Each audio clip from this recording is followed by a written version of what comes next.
le chénouma me paraît être de cette catégorie de choses qu'il faut mettre à la portée des gens afin qu'ils continuent de réfléchir là-dessus et surtout ne pas abandonner ces pratiques et de faire attention de ne pas les folkloriser. Parce que si elles ont été inventées, c'est qu'il y avait quelque chose d'extrêmement profond là-dedans. Je suis heureux qu'il y ait des survivances et peut-être même des revitalisations de pratiques, de rituels, de compréhension, de formulation dans la vie sociale des rapports humains qui peuvent être réinterrogés et surtout qu'on fasse l'effort de comprendre le pourquoi de cette institution à l'origine. C'est vrai que le patriarcat a été à un moment donné, même dans le monde entier, quelque chose qui a dominé et qui continue aujourd'hui. Alors, est-ce que le chénouma peut essayer de rétablir un équilibre entre ce qu'on appellerait le matriarcat, qui existe dans certaines communautés, et le patriarcat?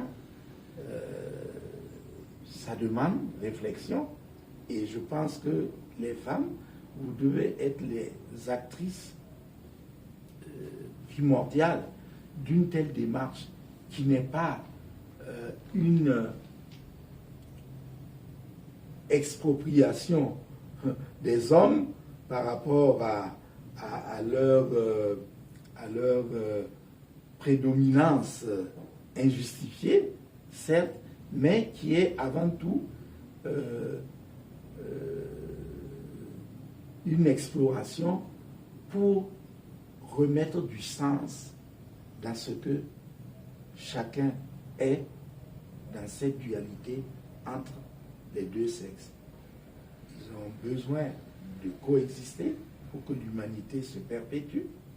Et je pense que plus chaque entité de genre pourra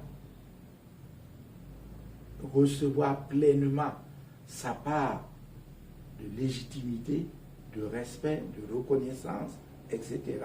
Et plus la société elle-même évoluera dans le bon sens.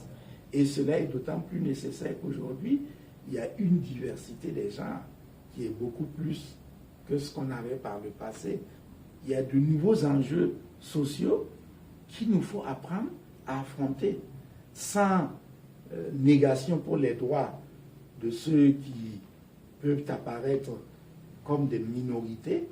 Je pense que l'Afrique est capable d'accepter cela. Donc si nous avions gardé notre capacité autonome d'adresser nos propres sujets à partir de nos racines, je pense que l'Afrique serait capable de prendre une position aujourd'hui qui tirerait sa source de la sagesse manifeste qui émane de cette charte et de la compréhension fondamentale de ce que peut être la différence. La différence comme facteur d'enrichissement, comme élément de rencontre des individus.